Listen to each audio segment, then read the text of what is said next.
नमस्कार, तिचा जागर न्यूज मध्ये आपलं स्वागत आहे।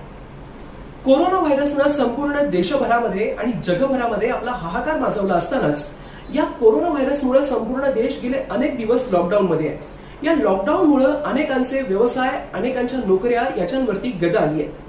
त्याचबरोबर पुण्यामध्ये वेश्या व्यवसाय करणाऱ्या काही वारांगणांवर देखील अशीच संक्रांत आली आहे। ग्राहकच येत नसल्यामुळे आम्ही कमावणार काय आणि खाणार काय अशी विवंचना आता या वारांगणांसमोर उभी राहिली आहे।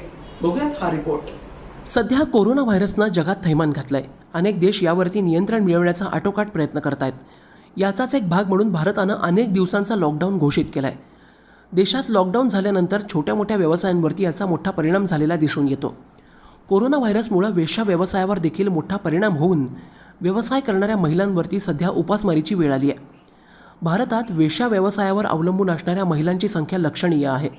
कोरोनामुळे या व्यवसायावरती किती परिणाम झाला असेल याचा आम्ही धांदोळा घेण्याचा प्रयत्न केला असता भीषण वास्तव समोर आलंय। पुण्यातील बुधवार पेठ ही आशिया खंडातली दुसऱ्या क्रमांकाची सर्वात मोठी वेश्यावस्ती म्हणून ओळखली जाते। सध्या या परिसरात नेपाळ, पश्चिम बंगाल आणि कर्नाटकमधील मुलींची मोठी संख्या असून या ठिकाणी 440 पेक्षा जास्त कुंटणखाणे आणि 7,000हून जास्त वेश्या व्यवसाय करत आहेत। बुधवारपेठमधील देहव्यापार करणाऱ्या विद्यानं सांगितलं की गेल्या महिन्यापासून या आजारामध्ये व्यवसायावरती मोठा परिणाम झालाय। अचानक ग्राहकांची संख्या कमी होत गेली। ग्राहकांची संख्या कमी झाल्यामुळं दररोज खर्चासाठी लागणारे पैसे देखील मिळत नाहीत। अशीच परिस्थिती कायम राहिल्यास आमच्यावर आत्महत्या करण्याची वेळ येईल असं विद्या सांगत होती। विद्या शेजारी ग्राहक असतात। एका देहविक्री करणाऱ्या महिलेनं सांगितलं की आमचा उदरनिर्वाह यावरच अवलंबून आहे। कोणाला कसला आजार आहे हे आम्हाला माहीत नसतं। आम्ही त्याच्याकडे कधी विचारही करत नाही। जो कोण असेल तो आमचा ग्राहकच, मात्र काही दिवसांपासून याचा परिणाम जाणवतोय। शरीराची भूक भागवण्यासाठी येणाऱ्यांना कधी वेळ नसतो। कोण कधी येईल याचं काही सांगता येत नाही। मात्र कोरोना व्हायरसची जेव्हापासून तीव्रता वाढली आहे तेव्हापासून येणाऱ्यांच्या संख्येवरती याचा परिणाम झाला आहे। इथून येणारे कुठून येतात हे सांगत नाहीत। देहविक्री करणाऱ्या महिलांशी अनेकांची जवळीक असलेली असते। या भीतीतून ग्राहक येत नसतील असं वाटतं असं एका महिलेनं सांगितलं।